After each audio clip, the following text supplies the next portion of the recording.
why we have a test system.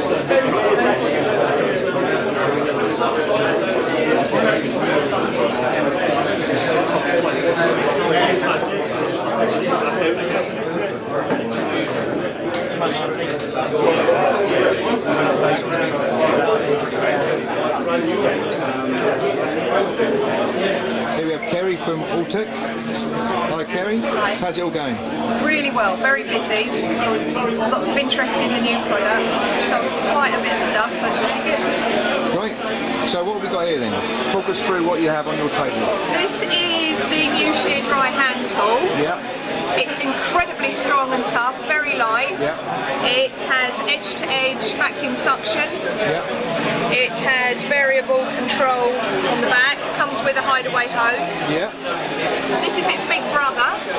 It has a handle switch to hold it in place. Yeah. Again, comes with the hideaway hose. This is our more everyday stainless steel internal detailer, very strong, very robust. Brilliant. And then we just have regular bits and pieces. Right. So, what's your price on this one? That one is £146 excluding VAT. Great. A couple of £100 then, including VAT. The shear dry is normally £300. Yeah. But it's £250 today. Okay. On special offer. And the daddy of the bunch is £368 today. Okay.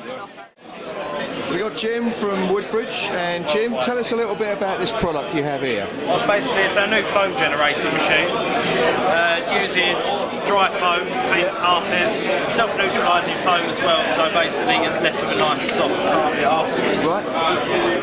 You've got two parts of this machine. You've got the actual rotary itself, and then you've got the foam generator unit on top here. It comes two separate things for £1,500. Yep. Basically, it's dry foam technique. Turn it up to max, instantly starts generating the foam. Because it's self-neutralising, you don't have to worry about it leaving the carpets. Leave it nice and neutral, so you don't have to worry about it. And do you recommend a product to use in this machine? Just our worldwide cleanest dry foam shampoo. Right, but you can use any foam shampoo, right? You can, but I'm always going to just leave And how long does it take to dry carpet on a carpet like this? The carpet is left pretty much dry. It's very touch damp. Okay. And then you leave it about 10 minutes, the foam will settle down, and then it'll crystallise, encapsulate in the dirt, and then you just wet back over it if you wanted to. But most of the time you don't have to. You can just leave it, and next time they run the hoover around, it will then pick the dirt up. Brilliant. Obviously, it's only going to be maintenance clean. Yeah. Just like most bonnet buffing and stuff like that, but commercial properties is absolutely perfect. And how much does this retail for, this machine? Retail is about £1,700. Yeah. We're chucking it out about £1,500 at the moment. We're the only ones in Europe that are selling this machine. Right. Okay. Any competitors, Tasky do one, and theirs retails at about £3,500. Okay.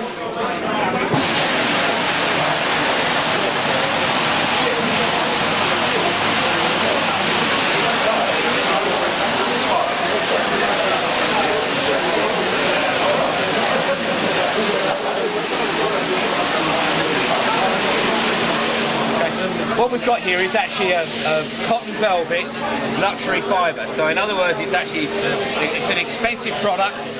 All right, it's a high-end fabric. Don't take any notice of how the cushion's made, because we just made it literally to show you what we're doing here. And what I'm going to do here, I'm going to pretend this has actually got lots of stains on it. We've got a few splashes and things like that. And we're actually going to do a dry, wet, dry process. So I'm going to put a solvent on there. We're actually going to use dry salt, and we're actually going to wet the fabric out with the dry salt. And we're just going to massage it in with a towel And then once we've done that, we're then going to wet extract it with the extraction machine using a Rotovac hand tool. It's this one here, all right? So we're actually going to use a shear tool to actually wet it. And then we're going to brush it off and finish it all the same way. For those of you that know about upholstery, velvet upholstery, when you wet it, it distorts greatly. Now some upholstery we just dry clean, all right? Not all fabrics dry clean to get all the marks off. So we have to go the extra mile to actually apply a water-based process on it. So that's how we're actually going to work on this account. Because obviously what we're doing is we're using it as a barrier. So in other words, the solvent will surround the fibre, wet it out, and it's like an oil. Well, it is an oil. I mean, that's exactly what odorless mineral solvent is. It's an oil. We want to wet the fabric enough so that when we put water on it, it won't distort the pile.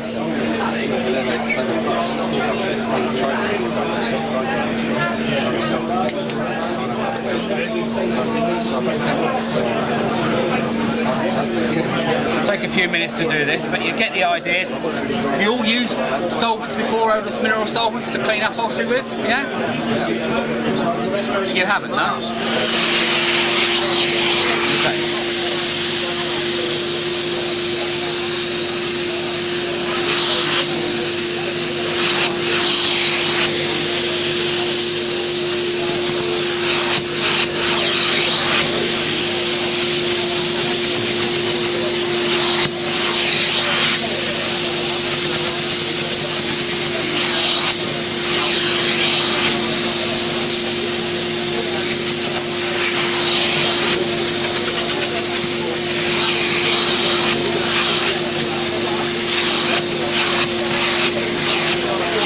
For cleaning, but when something like this is actually goat hair.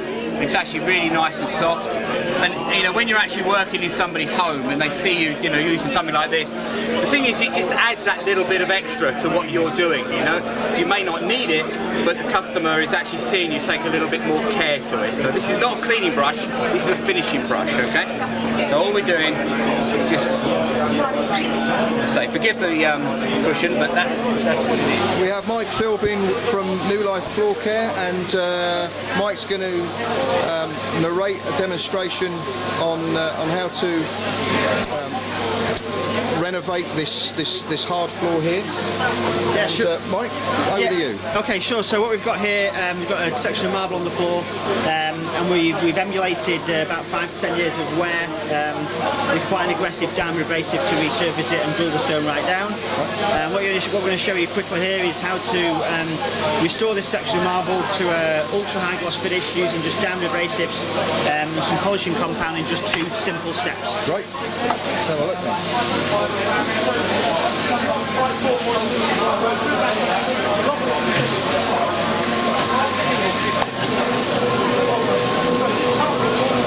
So we're going to repolish this area with the downward abrasive using just water.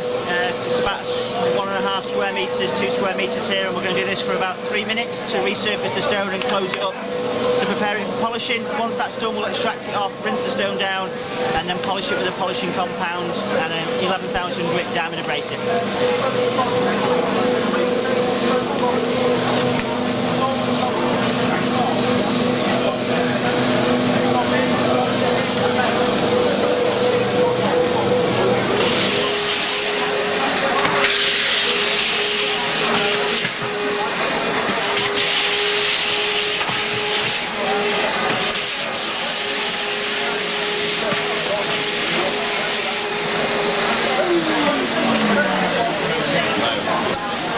Okay, so we've just extracted the slurry that we've created using the diamond abrasive, and we've rinsed it off with a product called natural stone clean just to make sure there was no contamination there. So the stone's now been resurfaced, the damage has been eradicated, and we've prepared it for polishing in just 1 step. The next step is Steve is actually sprinkling some polishing compound into the stone, and then we're going to use what's called the 11,000 grit monkey pad, which is an ultra fine diamond abrasive set into a pad, and we're going to polish the area for around about 3 minutes. And in a second you'll see how the stone shines, hopefully.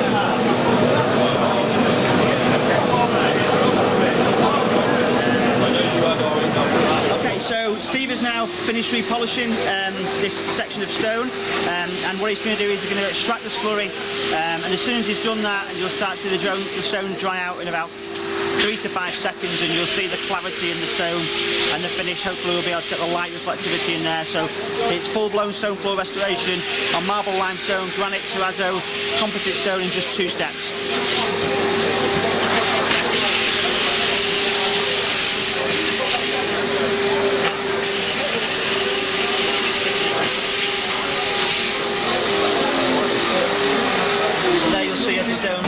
Starting to dry out now, perfect crystal clear clarity as we call it, in just 2 steps on the marble floor.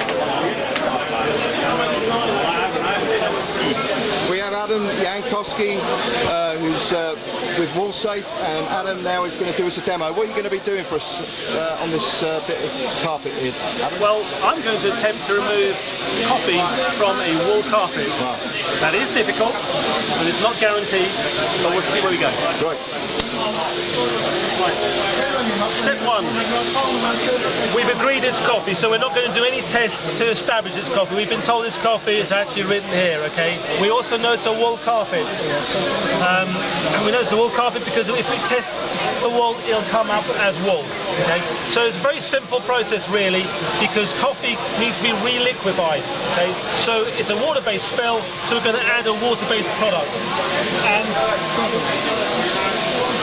we could use a product like this. It doesn't have to be this, but this is okay. This is WOOLSAFE, so it's not going to cause the wool any damage. Okay? It should hopefully do damage to the stain. I'm going to pass a wet rinse over this first, just to see if the staining comes up with water only. Okay? You shouldn't do. I'm going to pick that one. It's just water at the moment? At the moment, just water. And the reason I do that is because on a wool carpet, if the carpet is undamaged, it has an intact cuticle, you may get some very surprising results, because this would be the equivalent of your waterproof watch, wouldn't it? How good's that, considering? As it turns out, it needs a little help. That's just not enough, okay? But it's not bad. I would say here we have a good carpet that's undamaged from previous cleans. So let's just try this product. Now, I don't particularly like this product. I think it doesn't. Oh yes, it's okay. It's okay. I thought it sprays direct spray, but it's a nice fan spray. Now, what this product should be doing, it should be breaking down the coffee, re-liquefying it, and we can work it in gently with a finger, no scrubbing, no rubbing. If that's not enough, then we can, yeah, it's a little whiffy, the product's a little whiffy. By the way, if you are working with products like this, you need to read the material safe data sheet, and if it tells you to wear protective clothing, then you need to. If it tells you to wear a mask, you need to wear a mask. I can't wear a mask because I have to speak. So I take a hit. Yeah, this, well, it's a brush.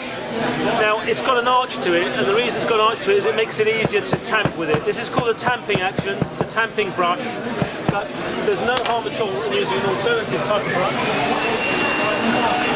I just do normally brush? Natural bristle or nylon, and you can wiggle the product in. The one thing that is definitely wrong is doing that, okay? Some carpets can handle that, but you just need to know which ones. I wouldn't do it to a wool carpet. Certainly not wool. Okay. And I might just top this up a little, try and defend you guys from a little overspray. So the stain was about there, wasn't it? That's not bad. It's a good product, or the coffee wasn't particularly stainable, staining in its nature. Right, so let's give that a rinse. Given that patience is the name of the game, I might be doing this a little too early, but I'm going to guess that, seeing it's being videoed, we don't really want a very long video, so let's see what we can get away with. This is a dry extraction rinse only now. Customer's going to be happy with that now. Many customers may be happy with that. Now, depending on the kind of product you're using, we may have removed coffee, okay? If there is residue, it may actually be tannin, okay? So if you're looking at residual staining, then we might use something that will break down tannins. Here we have Terry Guilford from the Ultimate Floor Sanding Company. And Terry, what are you going to show us today? Today we're going to talk about the Philbin Cobra machine that we have here. This is the latest generation of floor sander. So basically this is a big belt floor sander. So we lift that up, we can see, sorry there, Russ, I'm driving you mad. Wow. Okay. So there we've got our big belt for sanding the floors. As you can see, we've done a bit of work with this belt already. Yep. As I said, this is the latest generation of floor sander. And the reason I say that is you can see it's all encased. It's also very flat at the sides, so we can sand close up to the edges on either side. Okay, and while we're on this side, if we see down here, unlike most sanders, this has one single drive belt, and this drives the big drum here, and it also drives the dust impeller over there. The reason this one's got one single belt is because if it had two belts, it would be wider, and you wouldn't be able to stand so close to the wall. Yep. Little light on the front, which most machines don't have, which just highlights any imperfections in the floor. Yeah. Going round to this side, we have all the controls on the top. Instead of with most machines where you have to bend down to switch them on and off, we've got everything up here. So we've got our button for the light, as you can see. We've our two-stage start up. Reason being for that, we have a 2.5 kilowatt motor there. We can't start that in one go because we blow all the fuses. Yep. We also have a dead man's switch if we get into problems with the machine. Right. So we can hit this button and the machine stops. Right. You'll also see there's a little voltmeter there. Reason for that is biggest problems for damaging the machine, or the biggest way to damage a machine, is if you're running it with the incorrect voltage. Right. So what we've got here is when that's plugged in and it's reading 230, 235, 240, we know it's safe to use this machine, we're not going to be damaging it. Right. Just moving down, we've also got adjustable height settings. So the advantage of this is if you've a crew of lads, like some of our customers have, some who are 5'1" and some who are 6'4", we can use this machine, anybody can use it comfortably. Right. Okay? Mm-hmm. So there's some of the unique features to this machine. It's on the market now about 4 or 5 years.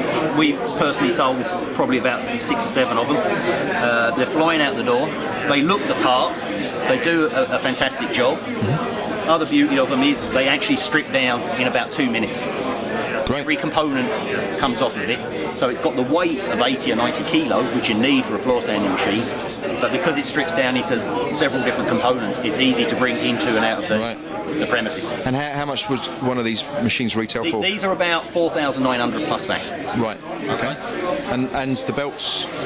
The belts obviously depends on the grit, so they range from about £2.20 plus VAT up to maybe £3 plus VAT. Okay, and I suppose the life of the belt would depend really on the type of. Yeah. Okay. Ironically, it's not the hard floors that wear the belts out. Yeah. The soft ones.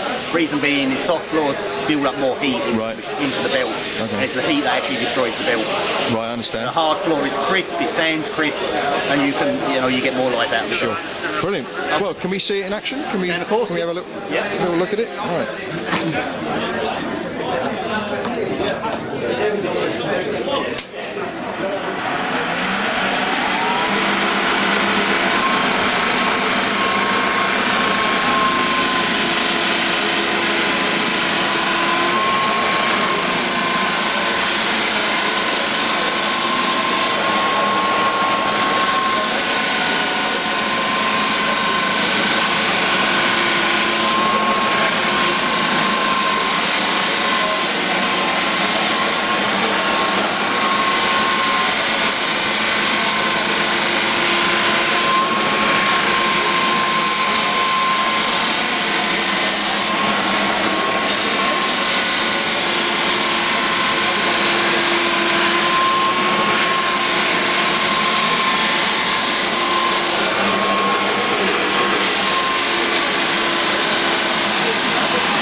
On there at the moment we have a fairly non-aggressive belt. It's a finishing belt. As you can see, that floor's quite smooth because we've sanded this floor a few times. But one thing you'll notice is no dust. No.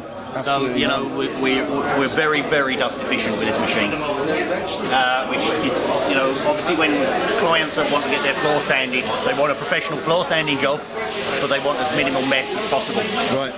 And traditional floor sanding methods do generate a lot of dust. Right. So you can see there that you look down at the light, which would highlight any dust. There's nothing there. No. Brilliant. Well, thank you very much for your time. Thanks, Terry. to me, Russ. Cheers. Take care. Here we have Julie Roberts, and she's from ChemSpec. And Julie, tell us a little bit about what you're going to do. I'm just going to give you an overview, just a simple overview of how colour repair works, and just show you a little bit of how you apply it to different fibres. And you need to bear in mind that you've got Nylon X and Woolen X here, which makes the dye compatible with the fibre that you're applying it to. And then you have the option of the new cotton dyes, which are reactive dyes, which you prepare very differently to the way we're going to do this wool now. But obviously the course covers all of that. So here we've got level acid dyes, which are the same as going in the carpets on nylon and wool. And when you've completed the colour repair, what happens is that the dyes are just as stable as the dyes that you put in the carpet when it's new. So the principle is that you get the three primary colours which make any colour. You see here we prepared lots of red because that's a primary colour, so we only need to add one colour to that to make it easy for today. But things like this beige or this green, this is a tertiary colour and this is a secondary colour, and so these need more than one primary. You see that's got left with the yellow, so we need to add a blue to that to make that green. So here we've got various different colours, white and then pale reds. This is a very dark red, so to make things dark we add black to make things dark, and if we want to make a shaded colour like this pastel colour, we add grey to make it a slightly shaded colour. So I'm going to demonstrate on here to show you this darker colour, and what we've done here is prepared this site already because it was bleached, and we put a bleach neutraliser onto there first to take away the bleach. Then we apply a low pH cleaner and then an odourless acid rinse, which is one of these, oh no, this one here. So what this does is make the carpet acidic and obviously take away all the bleach that might stop the dye from working. Yeah. And then we make up a hot dye bath, and then we add the red dye. And obviously I prepared this earlier, but what we're going to what's been added to that is just a tiny little bit of red, just that amount. So you can see that these dyes that are in the kit are going to last you for a whole lifetime of dyeing. And then we've added also to this, because we're making a very dark colour, we've added black. And if we wanted to make this shaded colour, we'd obviously add grey to that and then much less of the red. So we've got a tiny bit of red and then some black in there. Then we get our hypodermic needle and we put our dye into there. This needs to be hot, so we would use boiling water to make this. And first of all we use just the dye to make sure that the colour is right, and then we add it to just the individual tufts in this way.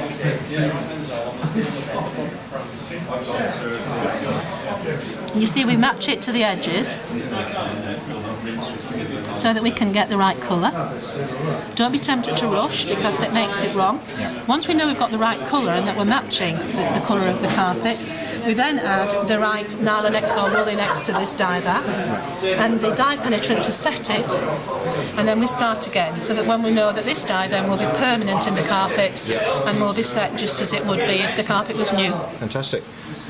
Wow, and if it's not quite the right shade, do you just add a little bit more black, or...? Yes, you can darken it, or if it's too dark, because we haven't added the dye penetrant or the setting agent at this stage, when we're matching, we can actually just blot this out because it's only water. Oh, okay, right. And so that's why I put it to the carpet first and then add these when I've got the colour right. Great, and then that would make it a permanent... Yes. I see, right. Brilliant, well, that looks fascinating. Thanks for your time. Okay, pleasure. Anytime. Judy Bass from LTT. This is our new product, Leather Recolor. It's a self-sealing, all-in-one colour restoration product, which is great for carpet cleaners to use if they're just doing upholstery cleaning and they don't want to get into the technical side of all the repairs and restoration. It's a wipe-on product, and if you can see this area that's cracked here, all that happens is that you wipe it on. I won't do it all so that we can see the contrast. You wipe the colour on, you dry it off with a hairdryer.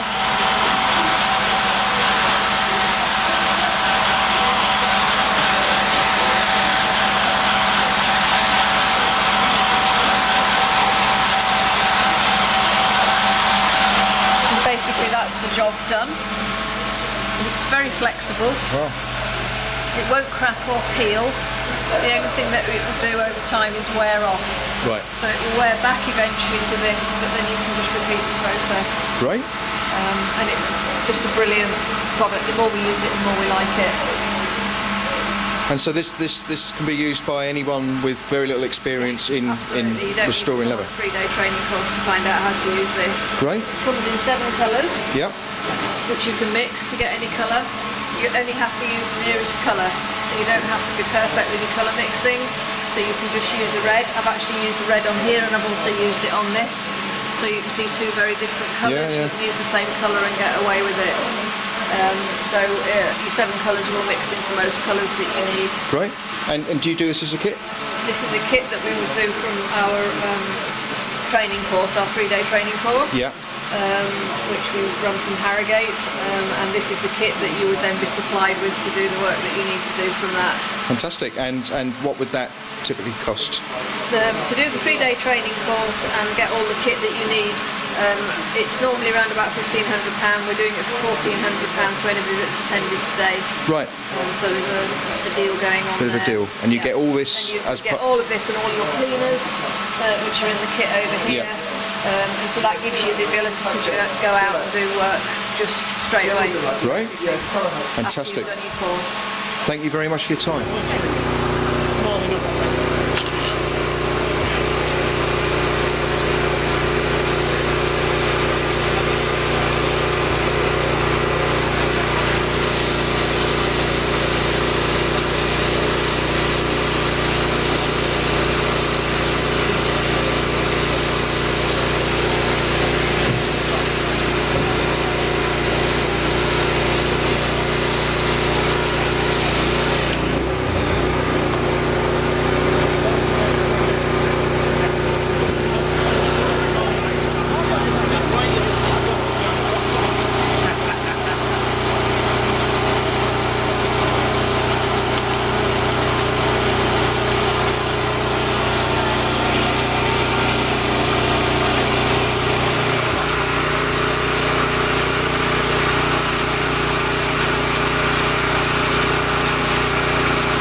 Yeah.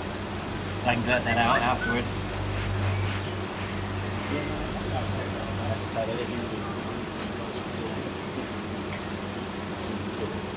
So there you go. I'm only where my mouth is. Can you wet clean silk? And did it clean? I feel it. Yeah.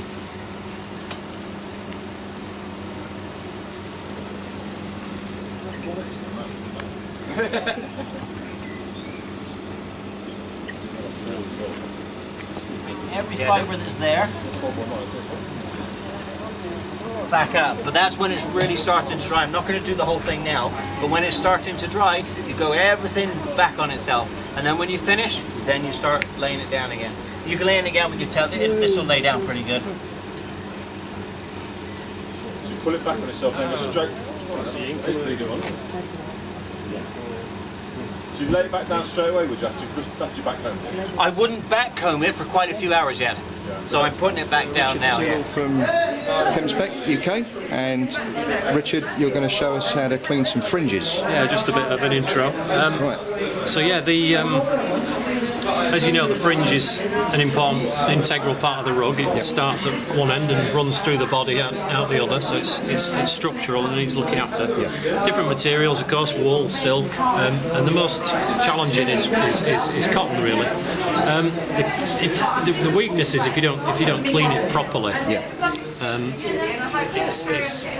It needs whitening during the finishing process. So you'll wet clean the rug, allow it to dry, and if you're not able to pressure wash the fringe, which is by far the best and most thorough method, you're going to have to use some fairly aggressive chemistry to whiten it. So let's assume that you've not used pressure washing. What you do is allow the rug to dry so that the moisture that's in the edge doesn't wick the bleaching agent up into the rug. You put the rug over something like this, or a piece of wood or whatever. You're going to be working at waist height, so allow gravity to send the fringe downwards. And then you have a choice of options. You can use something more aggressive, an oxidizing agent that's designed for fringes, or you could use a reducing agent that's perhaps a bit more gentle, or something that's a cleaning agent that's even more gentle, really, that you can use through an upholstery tool. The first thing to do is, once you've cleaned the rug and cleaned the fringe, you're going to hang it up overnight to dry, and generally the cotton fringe is going to go brown during the night. So first product to try would be an acid rinse. So use an acid rinse, and that's 9 times out of 10, 95 times out of 100 is going to be more than enough. Simply apply it by trigger spray or brush, allow it to dry, and it's going to have done the job. On a very minor percent of rugs, you're going to need something a bit more robust. So start with a gentle product such as a Haitian cotton formula or a reducing agent. And mix up a hot solution usually. And apply it. On a rug this size, it's not practical to use a brush this small, but use something along these lines. Generally speaking, on the back of the rug, you'll notice on the back you can get to the base of the fringe a bit easier. And by mixing a high foaming shampoo or a surfactant loaded detergent, you can with the fringe bleach, it kind of allows the wetting agent in the mixture allows it to penetrate through, and you get a good wet right through the fringe. So again, allow gravity to help you and have it down like that, and make sure the border's dry. That'll then whiten. Once it's whitened, if you've used the oxidizer, it needs to rinse out, because that's the challenge. If you leave it in there for any length of time, certainly a number of months, the fringe is going to deteriorate. So rinse it out. If you rinse it with water, of course, it's going to brown again. So let's rinse it with a mild reducing agent, either something like that, it's formulated for cotton, or just a dilute solution of a sodium metabisulfite reducer. Once you've done that, there's no real need to dramatically rinse it. You could perhaps mist on some acid rinse, or just allow it to dry naturally and brush it out. And that's more or less it. The fringe will look good. But the key to remember is you're only going to use these aggressive chemicals that are not really great for textiles on rare occasions. But when you do, make sure you rinse them out. Great results, and they'll make the rug look like new. Brilliant. Thank you very much indeed. As many of our existing clients have their furniture cleaned every couple of years, I'm writing to you now, and they forget that you wrote to them 1 year ago.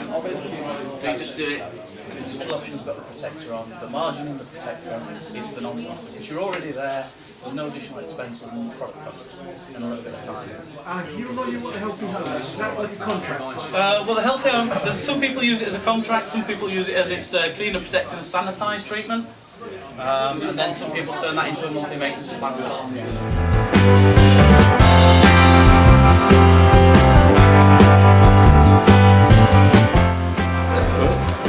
another fantastic tacca show. Really well done by Derek and all the trainers giving up their time. Learned a lot, and that's the whole point of these shows. Even if you just come away with one thing you can implement to improve your business, then it's all been worth the trip. Fantastic show. Tell them, Mark. Yeah, once again another great tacca day. I think we had a better turnout this year than last year, and it's a great day. What can I say? Buy a ticket for next year. Come along. Great day, really useful, got loads from it, met some great people, so definitely recommend. Thanks, Derek. My name's Peter Maybury from South Wales. I've been here all day, I've enjoyed the experience, I've loved speaking to a lot of people that I don't see very often.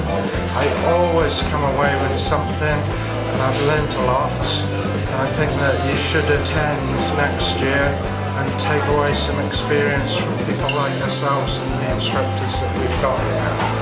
Okay, thank you. Hi, I'm Lindsay from Hydroclean Services. Just at the Tacca Day 2014. It's been a fantastic day again. This is the third one in a row I've been to. Derek has organised it superbly with his wife Shan. The guys who were here doing all the training done a fantastic job. And yeah, there was no repetition at all from last year, which is even better than I thought it was going to be. So yeah, well done. Thanks for inviting us to this day out. It's been a cracking day. I've seen so much that it's just hard to take it all in. I hope to be here next year. Thanks again for organising a great day. Stevie for Hydroclean Scotland.